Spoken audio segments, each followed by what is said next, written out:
Bom dia, pessoal! Hoje nós iremos iniciar um novo capítulo na nossa disciplina de Geografia. Então, ao longo desse mês de junho, nós estaremos estudando o capítulo 7, que fala a respeito da atmosfera. Então, o que seria essa atmosfera?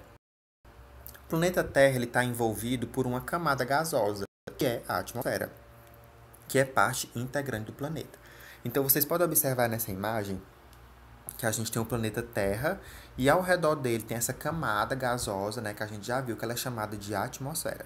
Essa camada ela tem aproximadamente 1.000 quilômetros de espessura, né, então ela é muito espessa de certa forma. Ela é constituída por várias outras subcamadas, cada uma com características próprias de temperatura e de composição. Quais que seriam as funções dessa camada gasosa, né, dessa atmosfera?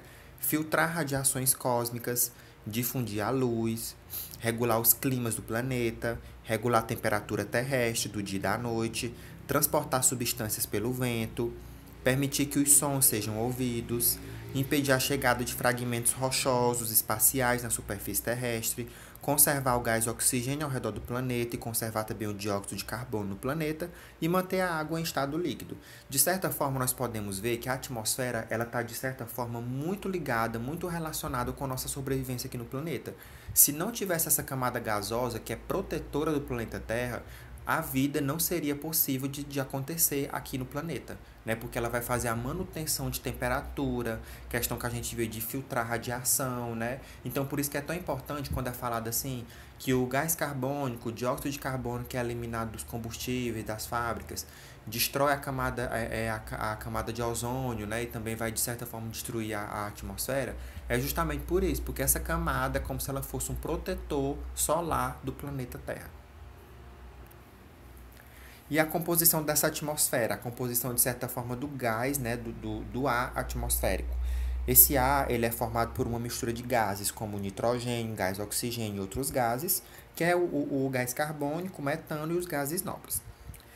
Há normalmente certa quantidade de vapor de água, que varia bastante conforme as condições atmosféricas, de umidade, por exemplo, e nas cidades industrializadas encontraremos poeira, fuligem, fumaça, inseticidas e outros gases que podem prejudicar a nossa saúde. E também é possível ser encontrado no atmosfera com quantidade de micro-organismos, ou micróbios assim chamados. Então, o ar atmosférico, né, o ar que a gente respira a todo momento, ele não tem somente oxigênio, que é o gás que a gente respira, ele vai ter uma outra quantidade de gases. Vocês podem ver nesse gráfico que 78% do ar atmosférico é formado de nitrogênio, que é um gás que a gente não usa para a respiração, mas que as plantas utilizam. E nós sabemos que nós dependemos também das plantas para a gente sobreviver. Então, o oxigênio está representando 21% do ar atmosférico e 1% vai ser de outros gases, como o gás carbônico, gases nobres e o metano, como já foi citado. Então, nós temos aqui as camadas da atmosfera e a gente pode ver de baixo para cima, né, nessa ordem, digamos que é a ordem correta. Só observem aí, gente, que a troposfera está trocada com a ordem da mesosfera. É porque depois que eu coloquei essa imagem no slide, eu percebi que eu peguei uma imagem que a ordem estava trocada. Mas enfim, isso não vai atrapalhar vocês. Vamos ler na ordem correta de camadas, de baixo para cima.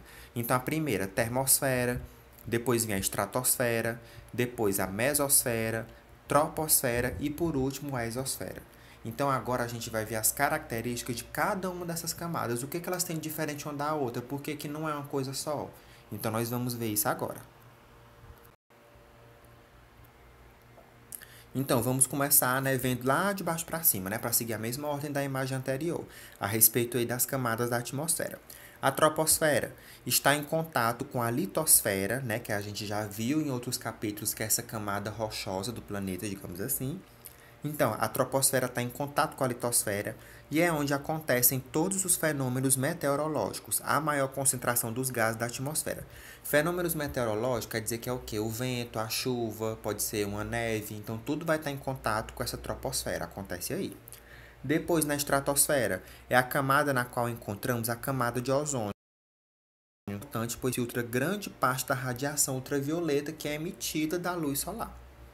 A mesosfera é a camada onde os meteoros passam e se fragmentam, é considerada por alguns de camada protetora da Terra. Então, ela, juntamente com essa camada de ozônio, são as principais subcamadas da atmosfera que fazem a proteção do planeta. A termosfera é a camada em que as ondas de rádio e TV se propagam. É nessa camada que os satélites artificiais estão orbitando. Então, os satélites artificiais que estão fazendo, por exemplo, o mapeamento de locais, estão fazendo a questão de transmissão de sinal de TV ou de internet ou de celular, eles estão orbitando nessa camada aí que é chamada de termosfera. A termosfera, em alguns livros, ela é chamada também de ionosfera. Então, se vocês forem observar se no livro fala esse nome, ou se vocês estiverem fazendo leitura de algum conteúdo complementar na internet e tiver ionosfera, é a mesma coisa de termosfera. E por último, a gente tem a exosfera, que é o limite superior da atmosfera e encontramos poucos gases. Então, é a camada limite mesmo, né? Já vai ser, digamos assim, que o contato, digamos assim, que o limite da atmosfera com o espaço, né? Então, vai ser essa camada mais superior. Então, vocês vão agora fazer a leitura dessas páginas e também responder as páginas que estão aparecendo aí na tela para vocês, né?